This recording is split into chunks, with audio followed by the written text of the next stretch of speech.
Davud alayhissalomning oldilariga bir ayol keldi. Ey Davud alayhissalom dedi. Robbim bitta, Robbim odil zot, Robbimiz falon, Robbimiz buyuk deysan. Seni Robbing o'zi adolatlimi dedi. Davud alayhissalomga. Davud alayhissalom taajjubga tushdilar. Shunda ayoldan so'radilar, senga nima bo'ldi? Nima uchun bu gapni aytasan dedi.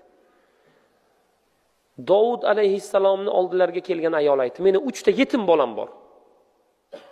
Men ipdan paypoq tikaman, paypoq to'qiyman.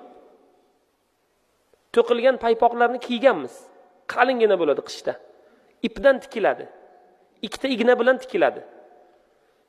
Men tikayotgan edim. 2 dirhamga sotaman. 1 dirhamiga yana ip olaman. 1 dirhamiga 3 ta yetim bolamga non olaman dedi. Tamam, boshqaga yetmaydi. To'qiyotgan edim. Bir qush keldi. To'qilgan yarim paypoq, bozordan sotib olingan ozgina ip, uni anjomlari bilan birga tumshug'ida olib ketdi. Seni Robbing qanday adolatli?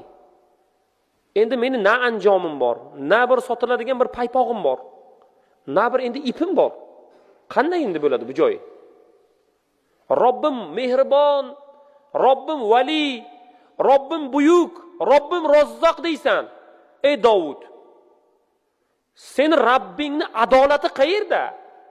degan norozichilik kayfiyati bilan keldi. Davud alayhissalom, yo'q, to'xta dedilar.